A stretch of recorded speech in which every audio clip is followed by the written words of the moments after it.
हरियाणा में कांग्रेस को मिली हार के बाद उनके जो सहयोगी पार्टियां हैं वो क्या सोचती हैं, उनके बयान आ रहे हैं। हमारे साथ है प्रियंका चतुर्वेदी, शिवसेना उद्धव ठाकरे की सांसद और वरिष्ठ नेता। मैम, क्या कहेंगी आप? कल जिस तरह से हार हुई कांग्रेस की, क्या कारण मानती हैं आप? ये आश्चर्यजनक हार है क्योंकि पूरा माहौल जो हम देख रहे थे, जो हमें समझ में आ रहा था, वो एंटी इनकम्बेंसी ज़्यादा थी। हरियाणा में भारतीय जनता पार्टी से मोह भंग हो चुका था। चीफ मिनिस्टर को लेकर बहुत सारे सवाल थे, खट्टर जी के खिलाफ आक्रोश था। फिर भी एक जीती हुई बाजी हार जाना कहीं ना कहीं प्रश्न चिन्ह उठाता है, और आई एम श्योर वो लोग अपना आंकलन करेंगे कि क्या गलतियां हुई, कैंडिडेट सिलेक्शन में हुई, नैरेटिव सेटिंग में हुई, इन फाइटिंग को लेकर हुई, क्या ऐसे कारण थे जिस वजह से जनता ने उन पर विश्वास नहीं जताया है। तो मैं बस यही कहूंगी कि ये एक सीरियस मुद्दा है। अब रात गई बात गई, अब आने वाले चुनाव में, क्योंकि इंडिया गठबंधन मिलकर ये लड़ाई लड़ रहा है। महाराष्ट्र में महाविकास आघाड़ी के साथ है, झारखंड में हेमंत सोरेन जी के साथ है, और दिल्ली में भी शायद स्वाभाविक है चुनाव होगा। तो कैसे एक गठबंधन बन के हम मजबूती से उनको की लड़ाई लड़े भारतीय जनता पार्टी के साथ, ना कि अपने पार्टी के एम्बिशंस को आगे रखकर, पॉलिटिकल एम्बिशंस को आगे रखकर, क्योंकि ये लड़ाई बड़ी है। ये लड़ाई हमारे प्रजातंत्र की है, लड़ाई हमारे संविधान की है। आपको लगता है कि कांग्रेस अपने एम्बिशन को आगे रख रही है at at the cost of regional, जो उनकी सहयोगी पार्टी है? देखिए, अगर आप हरियाणा का देखेंगे तो आम आदमी पार्टी के साथ अलायंस होते होते रह गया। समाजवादी पार्टी को भी, जहां से वो टिकट की अपेक्षा कर रहे थे, वो नहीं, गठबंधन नहीं बन पाया। और वहीं जम्मू और कश्मीर में गठबंधन में, जहां के नेशनल कॉन्फ्रेंस एक रीजनल पार्टी ने आज विजय बने हैं और उनकी सरकार बन रही है कांग्रेस के साथ।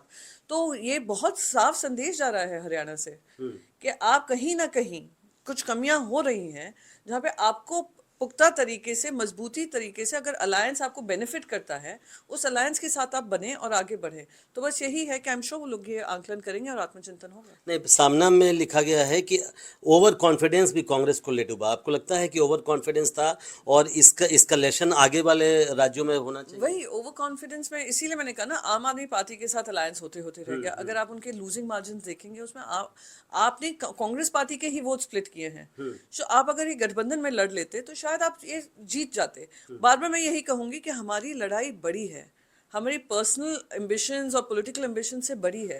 ये लड़ाई हमारे देश के लिए है। तो उसमें अगर एकजुट होकर लड़ लेते तो शायद अंजाम कुछ और होता। पर चलिए, उम्मीद है वो इससे सीखेंगे, और आने वाले समय में इंडिया गठबंधन जो है, हर राज्य में जो जहां मजबूत है, विनेबिलिटी के आधार पर, भारतीय जनता पार्टी को डिफीट करने के आधार पर हम सरकारें बनाएंगे। इसका असर, आखिरी सवाल, आपको लगता है ये जो हार हुई है इसका असर महाराष्ट्र, झारखंड, ये जो चुनाव हो उस पर बुरा पड़ेगा, या आप लोगों को लगता है कि आप लोग गठबंधन के तौर पर इसको ओवरकम कर लेंगे? नहीं नहीं, वहां पे जो हरियाणा में हुआ है, हरियाणा के मुद्दे महाराष्ट्र से बहुत अलग हैं। आप देखिए, एक गवर्नमेंट जो नया अलायंस बनकर बनी थी, उसको रातों रात गिराने का, सत्ता बल और धन बल के इस्तेमाल कर, इलेक्शन कमीशन का इस्तेमाल कर, ईडी, आईटी, सीबीआई कर, दो राज्य स्तर की पार्टियां गिराई। राज्य स्तर की पार्टी के वहीं पे उनकी अपेक्षाएं नहीं खत्म हुई, इन्होंने परिवार में लड़ाई लड़वाई। ये महाराष्ट्र की संस्कृति के खिलाफ है। खुद सुप्रीम कोर्ट ने कहा है, हमने ये लड़ाई सुप्रीम कोर्ट में अभी भी लड़ाई जारी है। हम उम्मीद कर रहे थे सुप्रीम कोर्ट न्याय देगी, पर उम्मीद है कि 10-20 साल में दे ही देगी। पर हम जनता के बीच जा रहे हैं, और जनता ने लोकसभा में एक बहुत बड़ा संदेश भारतीय जनता पार्टी को दिया कि इस तरीके की राजनीति महाराष्ट्र में नहीं चलेगी। सारी इंडस्ट्रीज महाराष्ट्र के बाहर जा रही हैं, युवा वहां पे बेरोजगार हैं, महिलाएं असुरक्षित हैं, अब चरम सीमा पे भ्रष्टाचार है। मैंने आज ही ट्वीट किया है कि 1000 गवर्नमेंट रेजोल्यूशंस पास कर दिए गए, लाखों करोड़ों के बजट पास कर दिए गए हैं। फाइनेंस डिपार्टमेंट उसके बारे में प्रश्न चिन्ह उठा रहा है, फिर भी काम हुआ जा रहा है। तो ये तो भ्रष्टाचार हो रहा है, महाराष्ट्र के पैसा लूटा जा रहा है। तो बहुत अलग अलग मुद्दे हैं, और ये हमें बस ये है कि जल्द से जल्द हम अलायंस का रूपरेखा बनाकर हम जनता के बीच चलें। और मुख्यमंत्री का भी चेहरा जल्दी हो, आप चाहेंगी? क्योंकि उस पर भी एक लड़ाई चल रही है महाराष्ट्र में। लड़ाई नहीं है, असमंजस है कि चेहरा दिखाना चाहिए नहीं दिखाना चाहिए। पर हमारी मान्यता ये है, जो खुद उद्धव जी ने कल भी कहा, कि साहब ने ये कहा कि एक चेहरा दो, किसी भी पार्टी का दो, तीनों अलायंस में से किसी का भी दो, हमें कोई दिक्कत नहीं है। शिवसेना एक ऐसा अलायंस है जो 25 साल बीजेपी के साथ रहा, कोई भी उनके सीएम बने, वो एम्बिशन नहीं है। एम्बिशन है कि महाराष्ट्र का हित होना चाहिए।